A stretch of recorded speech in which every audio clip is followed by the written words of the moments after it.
कहने का नाम संत नहीं है रोहित बेटा। केवल बड़े बड़े बाल बढ़ा लेने का नाम संत नहीं है।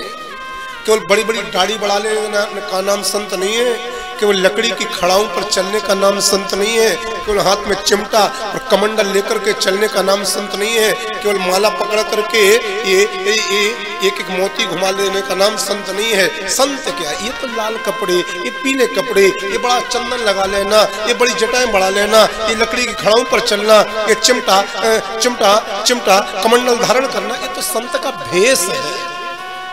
बताओ, संत भेष का नाम नहीं है, संत तो लक्षणों का नाम है। जिसके अंदर 6 लक्षण हो में वो असली संत है। जिसके अंदर 6 लक्षण न हो में तत्काल समझना यही नकली संत है। बोलो प्रेम से, जोड़ते बोलो ना। जय सिया राम, जय जय सिया राम, जय जय सिया राम। संत के कौन से 6 लक्षण है असली संतों के?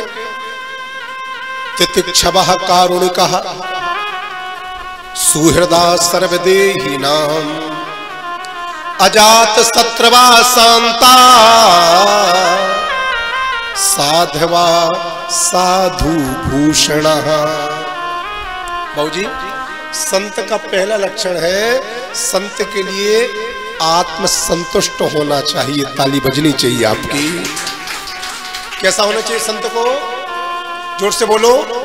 आत्म संतुष्ट, जो मिल जाए, जैसा मिल जाए, भगवान का प्रसाद मान करके स्वीकार कर ले। ठीक है। कभी 56 भोग मिल जाए तो ज्यादा प्रसन्न नहीं, और कभी सूखे चना मिले तो ज्यादा दुखी नहीं। भगवान का प्रसाद मान करके स्वीकार कर लेवे, ये संत का पहला लक्षण। संत का दूसरा लक्षण है, संत को ज्यादा क्रोधी नहीं होना चाहिए। यहाँ की बात वहाँ नहीं, वहाँ की बात यहाँ। ये संतों को ज्यादा नहीं करना चाहिए। संतों को एक रस होना चाहिए, और संतों को प्रेमी होना चाहिए, करुणावान होना चाहिए। कितने हो गए? 2 लक्षण। संत का तीसरा लक्षण सुहृदा। संत के मन में कभी गरीब और अमीर की भावना ना आवे। जितना प्रेम अमीरों से करे, सच्चा संत गरीबों से उतना ही प्रेम करता है। ताली बजाओ। संत का चौथा लक्षण है, संत प्रत्येक जीवधारी में, संत प्रत्येक प्राणी में भगवान का दर्शन करता है। सिया राम मैं सब जग जानी, करहूं प्रणाम जोरी जुग पानी। प्रत्येक प्राणी में भगवान का दर्शन। आपको पता है, महाराष्ट्र में एक संत हो गए ना, जिनका नाम स्वामी नामदेव जी। जिन स्वामी नामदेव जी की परंपरा में आज ये नामदेव समाज है। ये नामदेव समाज बड़ी पूजनीय, बड़ी वंदनीय है, बड़ी आदरवादी समाज है, आदर्शवादी। इसी नामदेव समाज में, इसी भावसार समाज में महाराष्ट्र में एक संत हो गए स्वामी नामदेव जी। नामदेव जी रहा करते थे, नामदेव जी रहा करते थे पंढरपुर। इनका नियम था, रोज 5 घरों में जाते थे, भिक्षा लाते थे। जो मिल जाता था ठीक है, नहीं मिलता था तो कल का इंतजार करते थे। एक दिन स्वामी नामदेव जी भिक्षा लेने गए, भिक्षा प्राप्त हुई, टिक्कड़ बनाए। अब टिक्कड़ बनाने के बाद में हाथ धुलने गए, सोच रहे थे आऊंगा, भगवान को भोग लगाऊंगा, फिर पाऊंगा। तो जितने में स्वामी नामदेव जी हाथ धुलने गए, इतने में कुत्ता आया। उस कुत्ते ने 5 टिक्कड़ अपने मुंह में दबाए और भाग गया।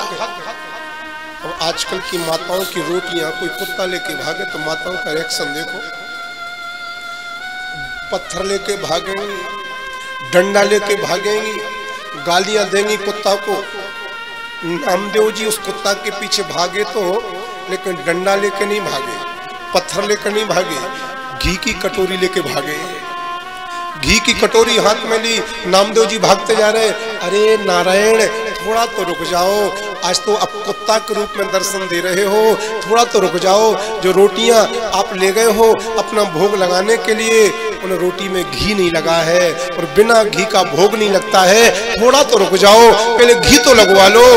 मैं आपको सच कह रहा हूँ, नामदेव जी ऐसा कहते कहते दौड़े जा रहे थे, वो कुत्ता खड़ा हो गया, और कुत्ते के अंदर से भगवान श्री पांडुरंगा प्रकट हो गए। मेरे प्यारे, भगवान बोले नामदेव इस कुत्ते के अंदर में हम थे, ये तुमने कैसे पहचाना? तो नामदेव जी बोले प्रभु ये तो बताओ कि आप कहाँ नहीं हो। धरती आकाश दिशा सारी सर्वत्र तुम ही दिखलाते हो, मुझ में तुम में सब जीवन में उनका ही वास रहा आता है। उनके इंगित से विश्व रचा वही तो पालन करता है, उनके द्रग में प्रलय भरी सृष्टि की वही नियंता है। चर अचर चराचर सचराचर जगत में व्याप्त केवल परमात्मा ही तो है। तो जो प्रत्येक प्राणी के अंदर भगवान को देखे, ये संत का चौथा लक्षण है। संत का पांचवा लक्षण है अपने दुश्मन के प्रति भी जिसके मन में दुश्मनी का भाव ही ना होवे, ये संत का पांचवा लक्षण है। और संत का छठवां लक्षण है जो हर परिस्थिति में शांत है। बड़े से बड़ा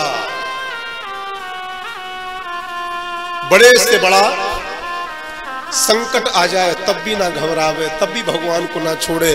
बड़े से बड़ी विपत्ति आ जाए तब भी भगवान को ना छोड़े। बड़े से बड़ा संकट चारों तरफ से घेर लेवे तब भी भगवान को ना छोड़े, हर पल भगवान को भजता रहे। इस संत का छठवां लक्षण है मेरे प्यारे। ये 6 लक्षण जिसके अंदर होते हैं वो संत है असली, और ये 6 लक्षण जिसमें नहीं है केवल वो संत का चोला पहने हैं, संत का भेष धारण किए हैं, लेकिन संत नहीं है। प्रेम से बोलो जय सिया राम। जय सिया राम। जोर से बोलो जय सिया राम। संतों के बिना जीवन शुद्ध नहीं होता है। ध्यान देने योग्य बात है। पंडितों के साथ में रहते रहते इंसान पंडित बन जाता है, संगीत वालों के साथ में रहते रहते इंसान संगीत सीख जाता है, चोरों के साथ में रहते रहते इंसान चोर बन जाता है, पापी इंसानों के साथ में रहते रहते व्यक्ति पापी हो जाता है, विद्वान लोगों के साथ में रहते रहते व्यक्ति विद्वान हो जाता है।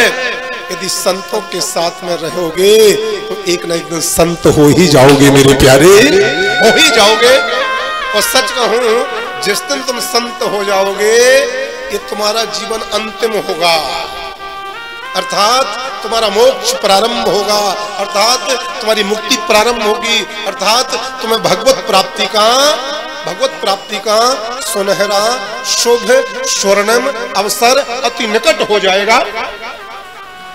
तो संतों का संग करो। विद्वानों का संग करना अच्छी बात है, संगीत वालों का संग करना अच्छी बात है, चोरों का संग करना अच्छी बात नहीं है, पापियों का संग करना अच्छी बात नहीं है, लेकिन जैसे पंडितों का संग, विद्वानों का संग, व्यापारियों का संग, उस प्रकार संतों का संग जरूर करो ताकि आप संत बन जाओ। संतों की महिमा अपरंपार है। जिसके ऊपर संत कृपा हो जाती है उसके ऊपर भगवान की अति कृपा होती है। भगवान श्री कृष्ण जी ने खुद ने कहा है उद्धव जी से, उद्धो